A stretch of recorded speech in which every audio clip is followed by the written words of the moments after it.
Meus queridos, vamos abrir então a palavra do Senhor na segunda carta de Pedro.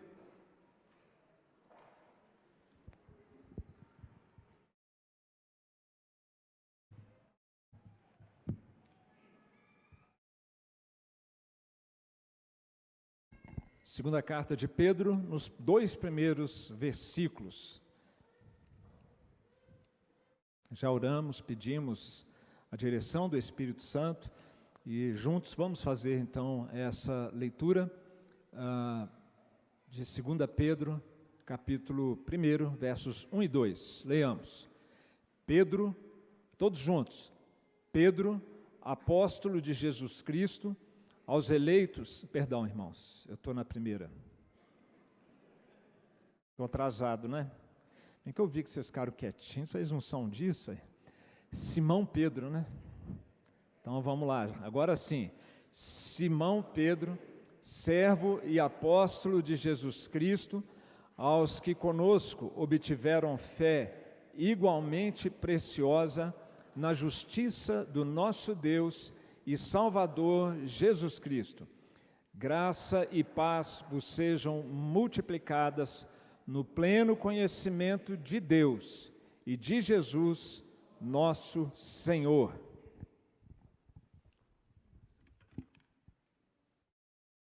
Deixa daqui, isso não aparece na internet. Meus irmãos, finalmente acabou a espera. Não da volta de Jesus, mas pelo menos do tema da esperança nesse ano. Nós vimos falando há 3 anos que, junto com os temas do amor, da fé, nós teríamos no 3º ano o tema da esperança. Você não precisa mais esperar, o ano da esperança chegou e agora, mais do que nunca, nós vamos clamar: vem, Senhor Jesus. Amém, irmãos? O versículo-chave da nossa série, do tema do ano, deve estar num dos slides aí dos meninos, é de Apocalipse 1:7. Eis que vem com as nuvens e todo olho verá, certamente, amém. E é por isso que você vai ver muitas nuvens aí na nossa comunicação visual. Está ali o versículo, vamos ler juntos?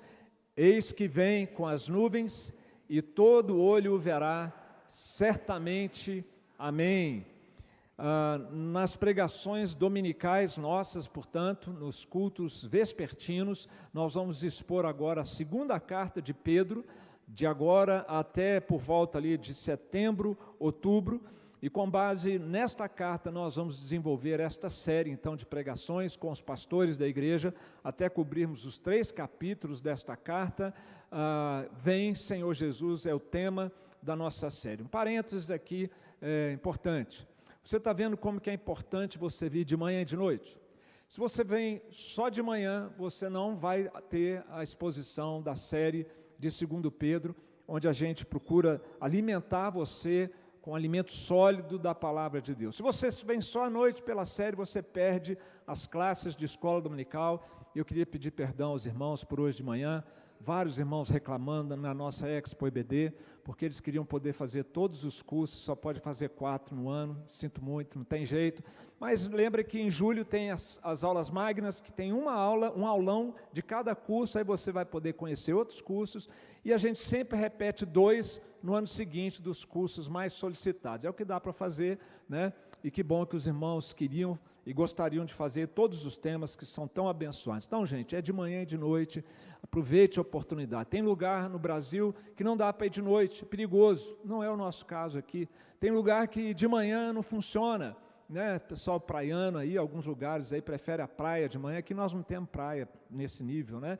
Então vamos aproveitar a oportunidade, o privilégio de sermos alimentados de uma maneira tão substancial aqui em nossa igreja, graças a Deus e a instrumentalidade de pastores e professores da nossa igreja. Meus irmãos, nós precisamos olhar mais para cima, à espera de ver os céus se abrindo e o nosso Salvador vindo nos buscar, como nós acabamos de cantar nesse belíssimo cântico, aliás, em todos os que nós cantamos hoje. A carta de 2 Pedro foi escolhida intencionalmente por causa dessa temática. Há uma forte ênfase escatológica na segunda carta de Pedro. Se você não está acostumado com esse tema, com essa palavra, do grego eschaton, significa final, fim.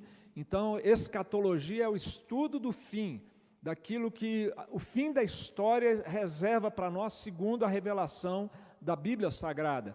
E nessa carta nós vamos encontrar a instrução sobre o dia do Senhor, o julgamento final, a destruição do mundo, novos céus e nova terra. Um renomado estudioso, exegeta da palavra de Deus, chamado Simon Kistemaker, ele diz que nenhum outro livro do Novo Testamento, apesar de ser tão pequenininho, possui os detalhes explícitos que Pedro oferece sobre o fim do universo. Então nós temos um livrinho escondido aqui na Bíblia, lá no Novo Testamento, poderoso, com uma mensagem escatológica extraordinária, e o meu desejo, a minha oração a Deus tem sido que o mesmo conforto que aqueles irmãos originais tiveram quando receberam essa carta, os mesmos desafios, os mesmos incentivos e a mesma expectativa que alimentou o coração deles a partir desta carta bíblica, possa também impactar a sua vida e a vida de cada um de nós. Nessa carta nós vamos encontrar, por exemplo, em 2 Pedro 3,13, nós, porém, segundo a sua promessa, esperamos novos céus e nova terra, nos quais habita justiça, 2 Pedro 3,13. Para você, então, ter uma amostra aqui do que vem pela frente. E o curioso aqui, irmãos, que a gente precisa estar atento, é que a nossa esperança, a esperança bíblica, que muitos não percebem, é que nós não vamos para o céu e deixar a terra. O céu vai descer até a terra, e essa terra vai ser renovada. Nós vamos morar nos novos céus e na nova terra, tá? Vamos ter corpos físicos. A vida vai ser algo muito dinâmico, que nenhum coração humano consegue descrever. Nessa carta nós encontramos alguns que zombavam e negavam a esperança cristã da volta de Jesus. Em 2 Pedro 3,4, para dar um exemplo disso, nós temos que eles dizem: onde está a promessa da sua vinda?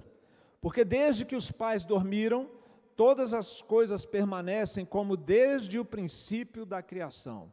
Então tinha gente duvidando, zombando. Esse negócio de volta de Jesus não vai acontecer nunca. Você já teve dúvidas a respeito da volta de Jesus? Ou quem sabe você é um cético mesmo, que pode até não expor isso muito abertamente, mas não acredita nesse negócio de Jesus voltar. Essa carta vai ser muito oportuna, então, para esclarecer nossas mentes, para alimentar a nossa alma, fortalecer a nossa convicção, de modo que a maneira como nós vamos vivendo, nos anos que nós temos pela frente, seja definida por esta nossa expectativa no nosso coração. Hoje à noite, já que nós estamos abrindo esta série sobre a volta de Cristo, já que nós vamos falar ao longo desse ano do novo céu e da nova terra, nós precisamos falar também da nova criatura, dos habitantes desse novo céu e dessa nova terra. E eu faço votos e peço a Deus que enquanto você ouve essa mensagem dessa noite, você procure se identificar de alguma maneira com o que você vai ouvir sobre o perfil dos moradores do reino de Deus. Para que isso? Para que você fique muito claro no seu coração: eu vou estar lá, eu sou um desses moradores. Ou quem sabe não, eu ainda não me sinto preparado ou em condições de dizer que eu vou estar nesse reino, que você sabe inclusive como superar esse obstáculo para que você também possa estar lá. E estar no reino de Deus não é uma coisa que dependa, em primeiro lugar, da sua capacidade, do seu merecimento. A mensagem dessa noite vai nos lembrar que só Jesus nos habilita para a vida eterna no reino de Deus. Só Jesus, é por meio de Jesus. E não há outro meio de você ser habilitado por Ele para viver a vida eterna no reino de Deus. Portanto, quem são esses que vão desfrutar da bem-aventurança eterna neste reino? Como são aqueles que vão ter o privilégio de se maravilhar com o que Deus tem preparado no céu, ou nesse novos céus e nova terra? Quem são aqueles que não precisam ter medo da morte, nem ter medo, pavor da volta de Jesus Cristo? Nós vamos ver ao longo desta série, meus irmãos, que esses que vão estar lá são pecadores, rebeldes, que tiveram as suas vidas, as suas histórias transformadas, foram regenerados, foram salvos, foram transformados por Jesus Cristo, como ele é apresentado aqui nesses 2 versículos. Jesus Cristo, nosso Deus, Salvador e Senhor das nossas vidas. O que é que Jesus faz, então? Como é que Jesus habilita um pecador, que até então era rebelde, para que ele tenha condições de entrar no reino de Deus? As respostas estão aqui, começam por aqui, nesses 2 versículos, por meio dos personagens que são mencionados aqui. Nós temos um indivíduo e um grupo de crentes. O indivíduo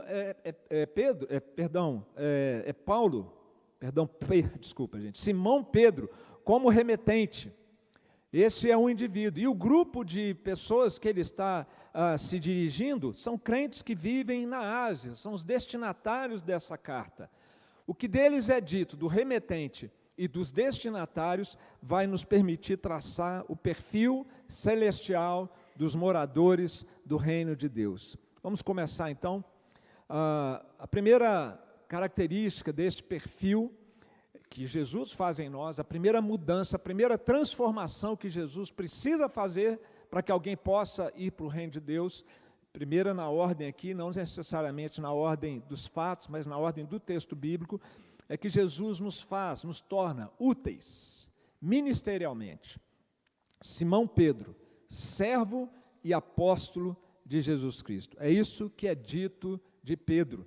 Os moradores do céu serão aqueles a quem Jesus transformou de pessoas inúteis para o reino de Deus, de pessoas voltadas para os seus próprios interesses, pessoas com as suas próprias compreensões da vida, mas agora elas são transformadas, se tornam úteis e proclamam uma nova visão de mundo, proclamam uma nova perspectiva que se encontra no Evangelho de Jesus Cristo. Nessa carta e no que é dito de Simão Pedro, nós aprendemos muitas coisas. E Pedro, vamos falar um pouquinho de Pedro então, já que ele é mencionado aqui na primeira linha, nas primeiras 2 palavras desta carta. O nome dele, de fato, era Simão, ou Simeão. Mas ele teve uma experiência com Jesus, que naquele momento Jesus colocou um segundo nome nele, como se fosse um apelido, para descrever aquilo que aconteceu. Pedro confessou a Jesus como Cristo, o Filho do Deus vivo. Enquanto muitos estavam achando que ele era só mais um profeta, só mais um religioso, um rabino famoso, e ele diz: tu és o Cristo, o Filho do Deus vivo, e ele recebe então esse segundo nome, esse apelido, no ponto alto da sua caminhada como discípulo de Jesus. E ele foi incumbido com os demais apóstolos de pregar o Evangelho, de cooperar com Cristo na pregação do Evangelho, na expansão do seu reino, no estabelecimento do seu reino. Ele foi incumbido por Jesus para pastorear as suas ovelhas. Por 3 vezes Jesus diz: pastoreia, Pedro, as minhas ovelhas. E quando a gente vai no livro de Atos dos Apóstolos, nós vamos ver um protagonismo de Pedro diferenciado dos demais apóstolos, até Paulo entrar em cena. Até o capítulo 8, o protagonista mor é o apóstolo Pedro. Ele preside a escolha do substituto de Judas, dos 12 apóstolos, e eles escolhem Matias. Ele discursa para uma multidão internacional e 3.000 pessoas se convertem. Ele cura um coxo na porta ali do templo, que tinha cerca de 40 anos, e aquilo ali gera um grande rebuliço. Eles são presos, eles são questionados na sua pregação e são proibidos de pregar. E Pedro, então, cheio do Espírito Santo, enfrenta estas autoridades. Depois ele prega um outro sermão também, e cerca de 5.000 homens, a igreja passa a ter uma membresia de 5.000 homens, fora mulheres e crianças. E o texto bíblico diz que as pessoas colocavam-se no caminho de Pedro para ver se a sombra de Pedro incidia sobre elas para que elas fossem curadas.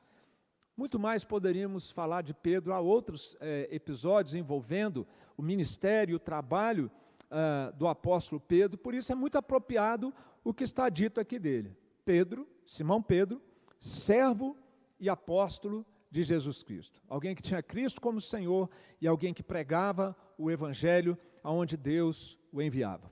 Que conclusão nós podemos chegar então sobre Pedro? Ele era um crente fantástico, um exemplo, um herói. Nenhum de nós aqui chega aos seus pés. Essa é a conclusão? Não, meus irmãos, isso não está certo. Não é isso que nós vamos concluir a respeito de Pedro, porque esse mesmo Pedro tentou desencaminhar Jesus da cruz. Não, Jesus, esse negócio de cruz não é para o que é isso, não vai fazer um negócio desse. Negou a Jesus 3 vezes. Então, parece que tem uma bipolaridade espiritual aqui no apóstolo, que tem hora que ele dá uma bola fora tremenda e tem hora que ele está sendo grandemente usado por Deus. Mas, meus irmãos, esse é o modus operandi de Deus com cada um de nós aqui. É assim que Ele age na sua igreja e no seu reino. Não há supercrentes aqui. Não há heróis aqui, e nem na história da igreja, e nem nas histórias da Bíblia, não há espaço para heróis. Só tem um herói, que é o Senhor Jesus Cristo. E é Ele, com o seu poder, com o seu Espírito, que age na vida de cada um de nós, apesar das nossas fraquezas e até mesmo por meio das nossas fraquezas, é que Ele manifesta o seu poder e manifesta e nos torna úteis para o seu reino, nos torna úteis para abençoar as pessoas, para servir a igreja, para pregarmos o Evangelho de Jesus Cristo. Apesar de nós, Deus age de modo surpreendente, meus irmãos, tornando pessoas incapazes em pessoas úteis, como Ele fez com Pedro, como vimos na história de Pedro. Meus irmãos, nós temos muitos membros aqui na nossa igreja. E muitos aqui trabalham tanto que o pastor às vezes tem que chegar e falar: meu irmão, espera aí, lembra das prioridades? Dá uma seguradinha um pouco, tá? Se você não fizer isso aqui, outro vai fazer, vai com calma, não vá com tanta sede ao pote, não, você tem família, tem trabalho, tem saúde, a gente tenta dar uma segurada em alguns membros, que são muito queridos, e procuramos encorajar esses membros a aprender a dizer não gentilmente, para não aceitar tudo o que é trazido às suas mãos para fazer. Mas também nós temos membros que frequentam a igreja regularmente e que não se envolvem, não se dispõem a servir ao Senhor, não querem ser úteis, não querem se envolver, isso não é comigo. E aqui cabe então, meus irmãos, uma reflexão necessária sobre essa mudança típica que Jesus faz com aqueles que vão morar no reino dele. Por que que você, muitas vezes, não se envolve com o trabalho do reino de Deus? Seja na igreja, na escola, em outras oportunidades. Será que você se acha incapaz? Então, olha para o caso de Pedro. Se fosse olhar o currículo dele, o nada consta pregresso dele, ele não teria sido usado como foi.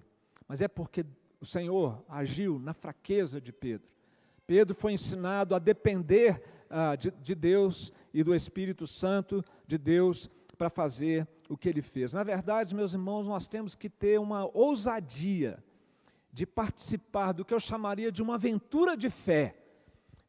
Há uma oportunidade de servir a Deus, eu fico com receio de não dar conta daquilo, mas eu falo: Senhor, o Senhor está falando comigo, o Senhor está me chamando, então eu vou, mesmo me sentindo incapaz, eu quero ver o que o Senhor vai fazer. Essa é uma aventura de fé, meus irmãos, que nos ajuda a enfrentar nossos medos, inseguranças e incapacidade no trabalho do Senhor. E aí a gente provar e ver como Deus vai nos surpreender agindo em nós e através de nós. Ou será que não é medo, não é insegurança, mas é falta de vontade mesmo? Não quero, estou afim, não gosto disso. A Bíblia fala que nós devemos servir ao Senhor com alegria. Sabe o que isso significa? É que existe uma alegria que só quem serve ao Senhor sabe como é. É uma coisa boa, é muito bom servir a Jesus.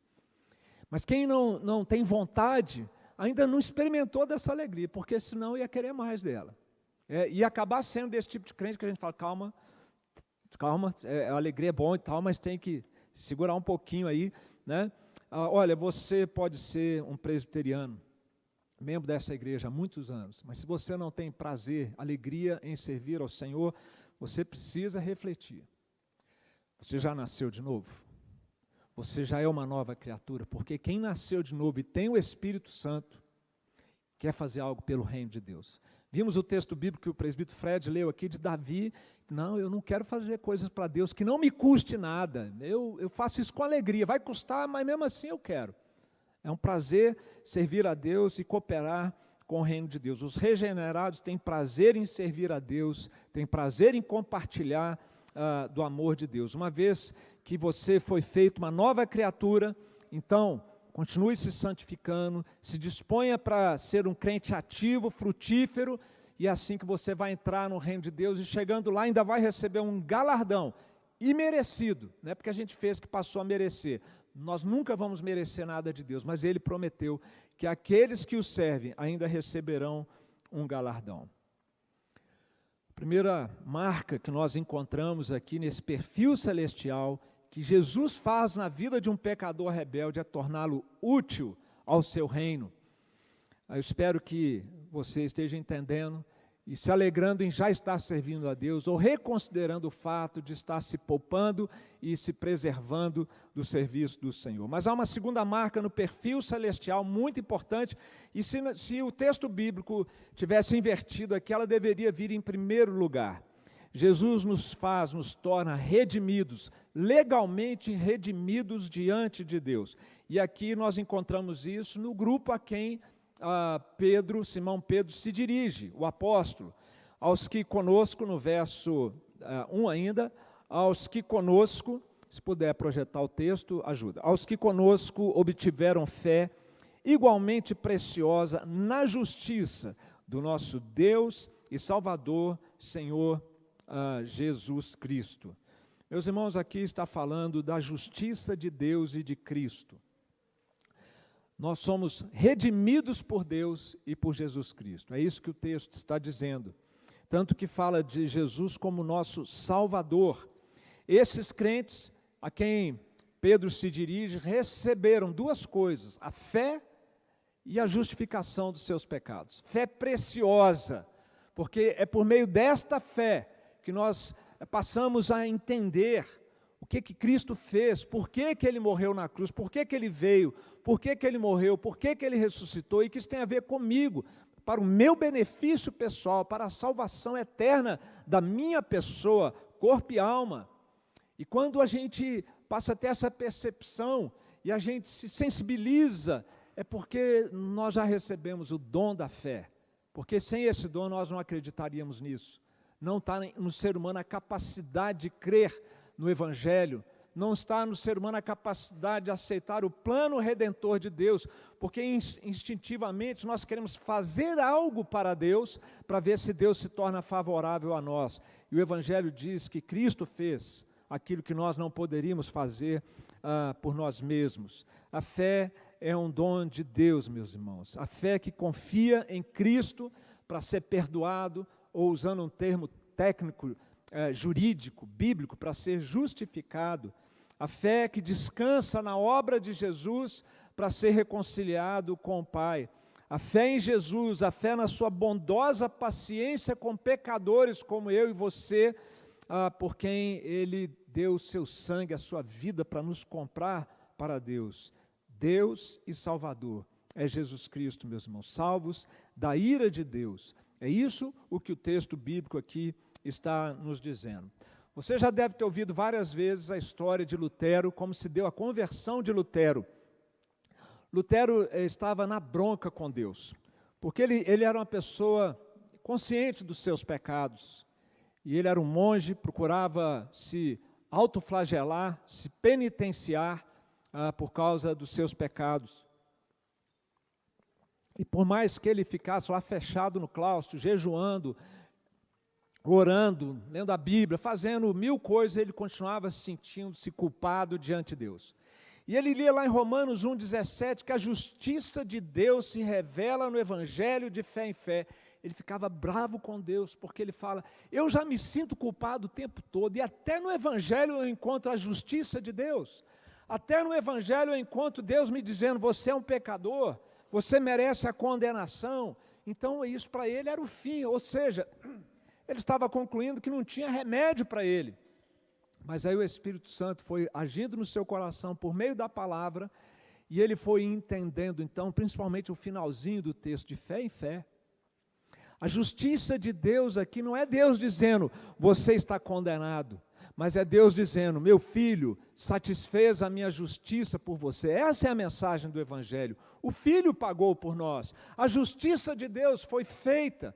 Deus não podia simplesmente... Aí tem gente que acha, né, que basta a gente pedir perdão a Deus e não precisa de Cristo, se eu estiver arrependido, está tudo bem. Não, Deus não poderia nos perdoar dos nossos pecados, mesmo arrependidos, se Cristo não tivesse pago. Arrependimento não paga dívida. Se fosse assim, todo criminoso, todo presidiário, bastava dizer ao juiz, estou arrependido, e ele ia ser solto. Mas quem pecou precisa pagar. E Cristo pagou por nós. Nenhum sistema jurídico aceitaria isso, um inocente indo para a cadeia ou para a execução, no lugar de outro. Por que que na justiça de Deus isso funciona? Porque aquele que se une a Cristo, com quem Cristo está unido, quando Cristo vai em nosso lugar, Ele está nos representando, porque nós estamos unidos a Cristo.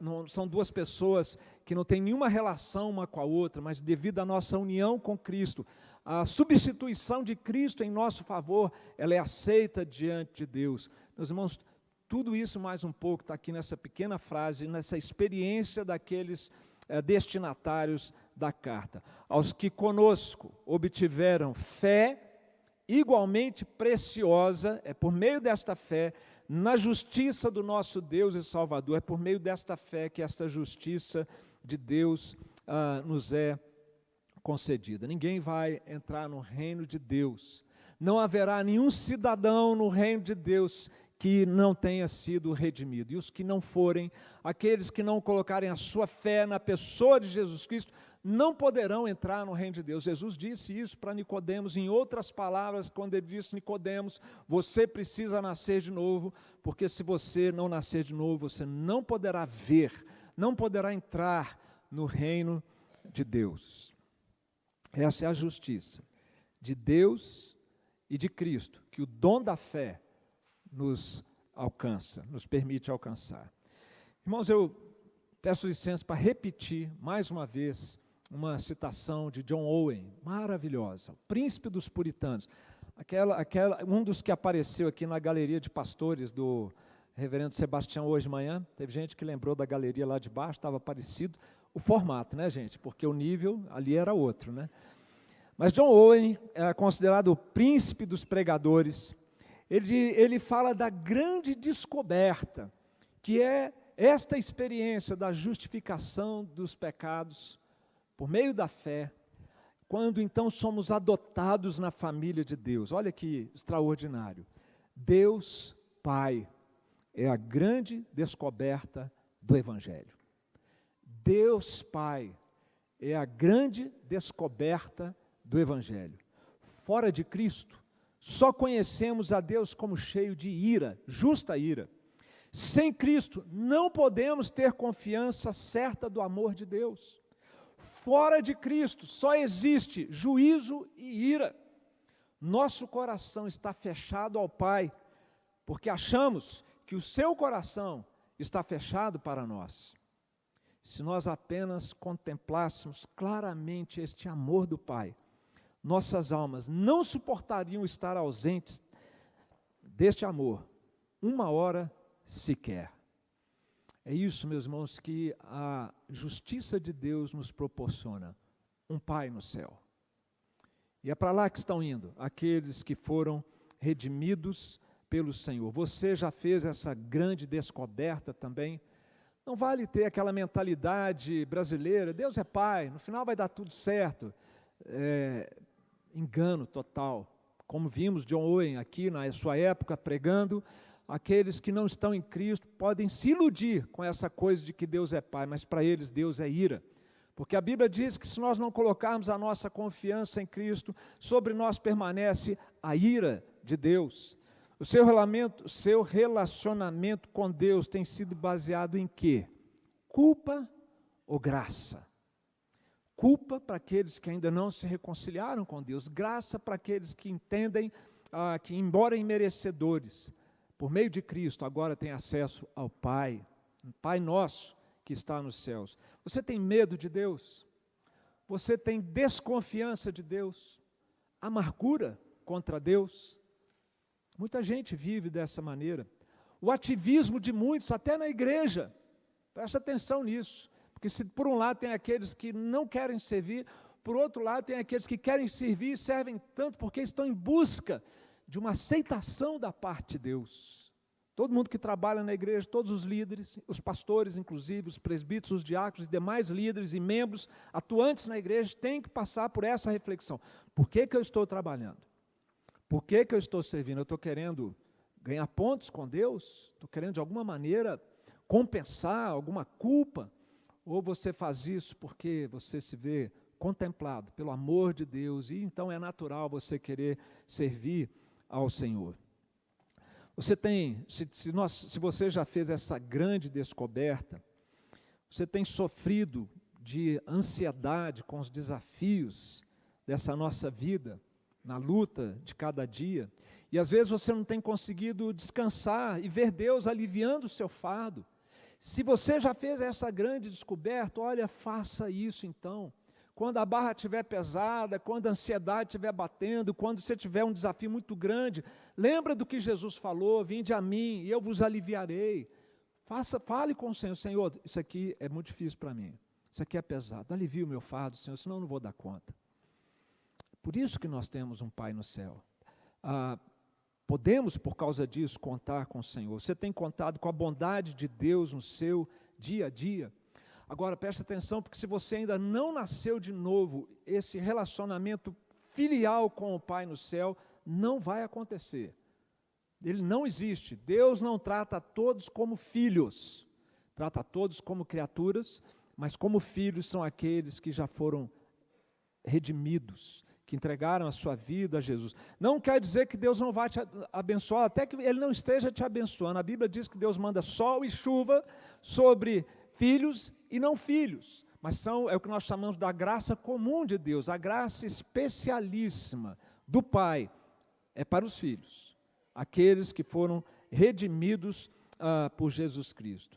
Portanto, meu querido, se você já é uma nova criatura, confie, conte com o amor de Deus, conte com o cuidado de Deus, conte com as promessas de Deus, conte com a paz que o Pai reserva para aqueles que são seus. E eu quero encorajar você a fazer isso agora, mesmo me ouvindo, mesmo de olhos abertos, durante essa mensagem, agradeça ao Pai por te amar tanto assim.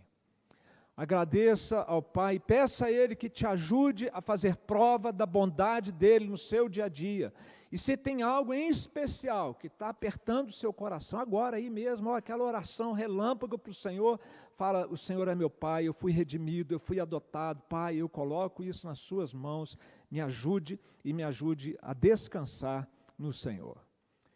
E por fim, meus irmãos, há uma marca final aqui que nós encontramos em 2 versículos preciosos, né? Quem diria que numa saudação de carta, tanta coisa boa Deus poderia falar conosco, ainda traçando esse perfil celestial.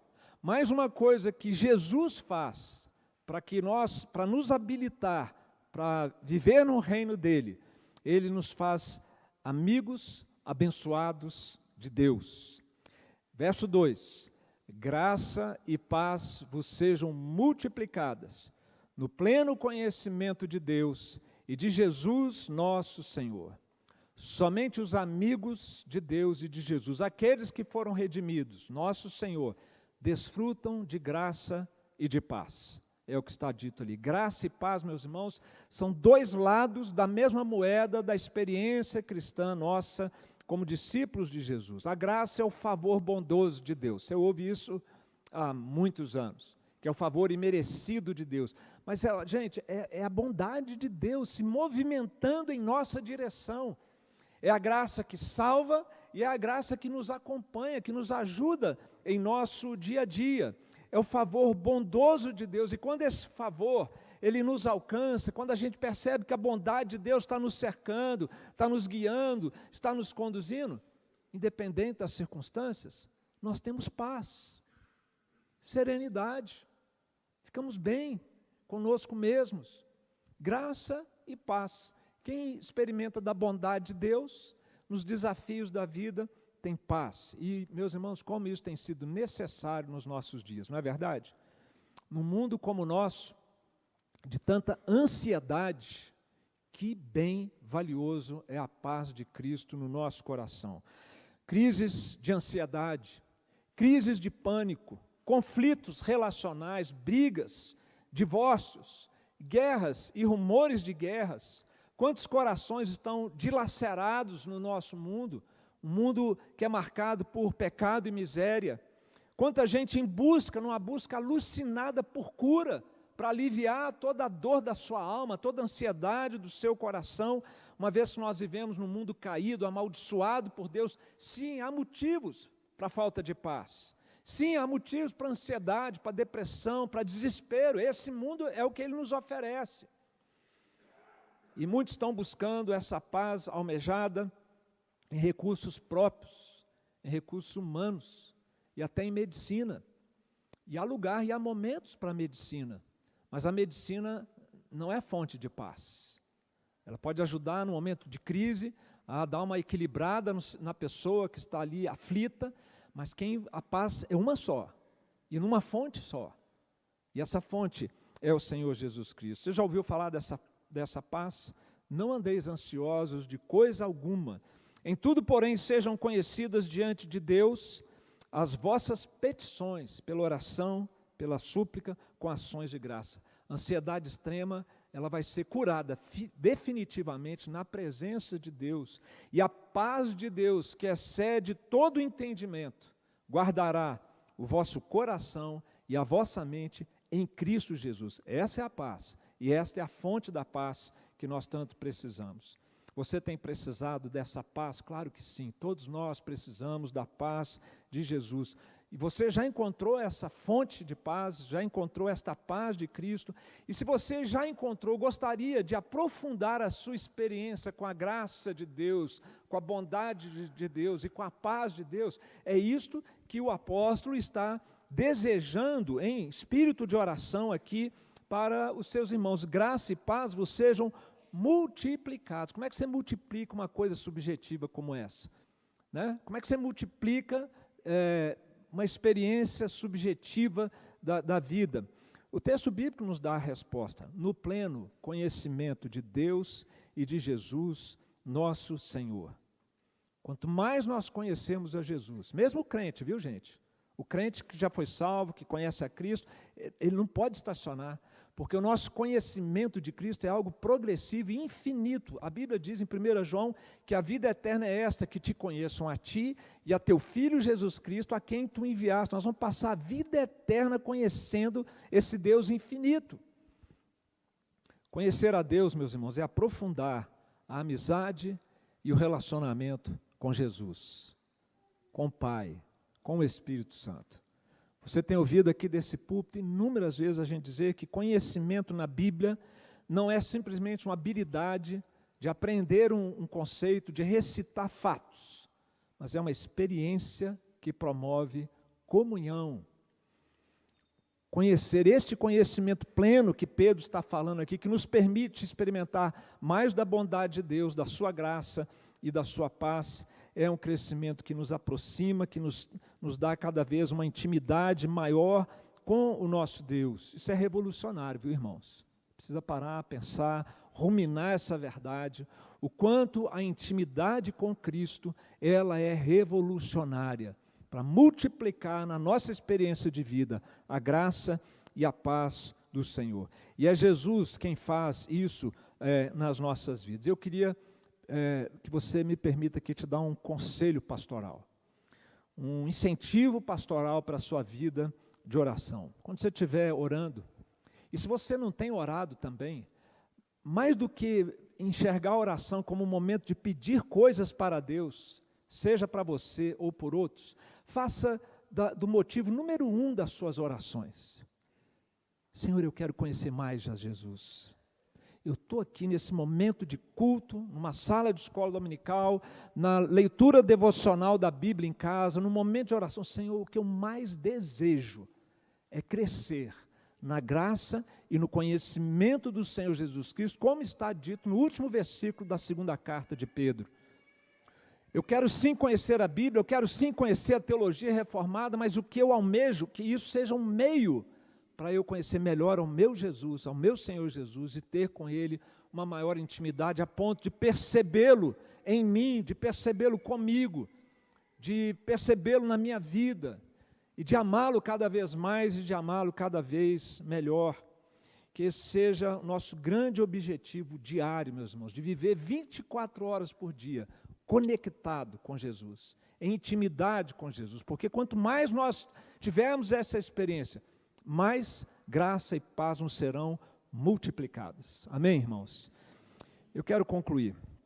Só Jesus nos habilita para a vida eterna no reino de Deus. E o que Ele faz, desenvolvendo em nós o perfil de um morador do reino celestial, Ele nos faz mais úteis no reino dEle, Ele nos faz redimidos, e Ele nos faz amigos abençoados de Deus. Você já foi e tem assim sido transformado por Jesus, se preparando para estar no reino de Deus. Você vai ouvir muito aqui esse ano sobre este reino e a volta de Cristo.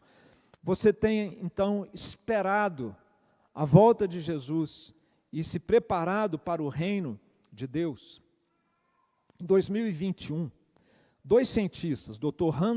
Randall Mindy e a doutoranda Kate Dibiasky, não muito conhecidos, eles trabalhavam no Centro de Tecnologia Espacial, CTE, dos Estados Unidos, e fizeram uma descoberta assustadora, que um grande meteoro estava vindo em direção ao nosso planeta.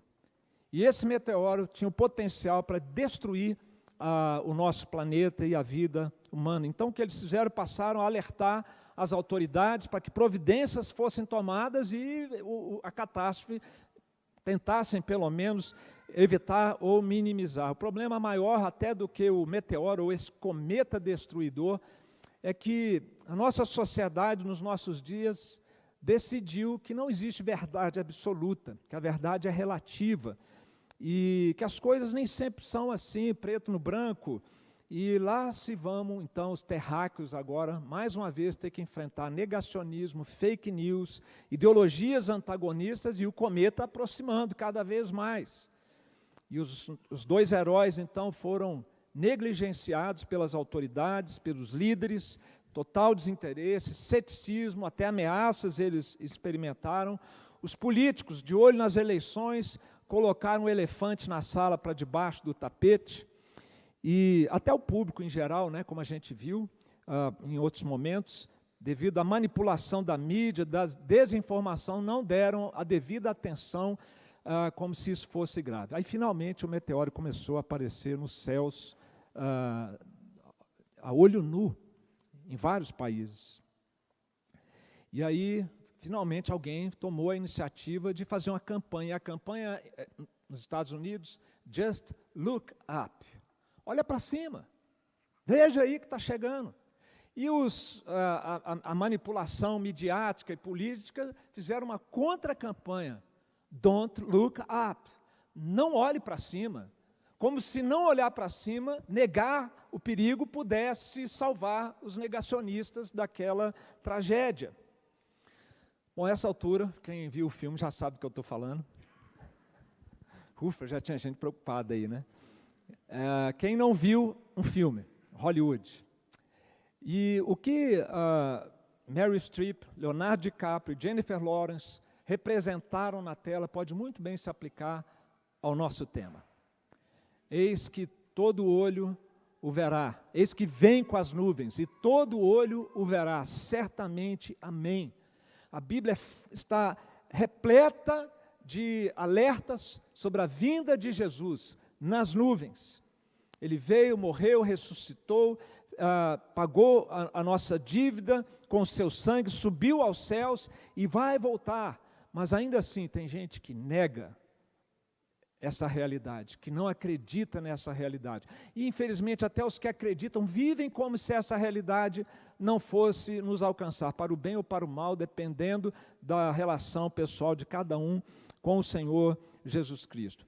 Não é à toa que hoje o grupo religioso mais perseguido no planeta são os cristãos, por causa da sua mensagem incômoda, que confronta o pecado e que fala da volta de Jesus Cristo. Mas, meus irmãos, nós que amamos a Jesus, que somos eternamente gratos a Ele, deveríamos ansiar com todas as forças da nossa alma pela volta de Jesus, num misto de alegria indescritível e de incentivo para nós perseverarmos e caminharmos até a volta de Jesus. Portanto, meus irmãos, que no ano da esperança, na IPN, agora em 2024, que você se pegue muitas vezes orando e que na sala de oração dessa igreja muita gente ore, vem Senhor Jesus. E ore também, como ouvimos hoje pela manhã, ó Deus, carimbe a eternidade nos meus olhos. A oração de Jonathan Edwards, mencionada pelo pastor Sebastião. E de vez em quando, que tal você dar uma espiada no céu? Não, ainda não. Ainda não. Achei que era, mas ainda não. Dá uma olhadinha no céu. E olhando para o céu, se não acontecer nada ainda, mas você ora, vem Jesus. Vem sobre as nuvens, Maranata, vem Senhor Jesus. Por isso, meus irmãos, nesse ano e ao resto da nossa vida, não deixe de olhar para cima. Amém, queridos?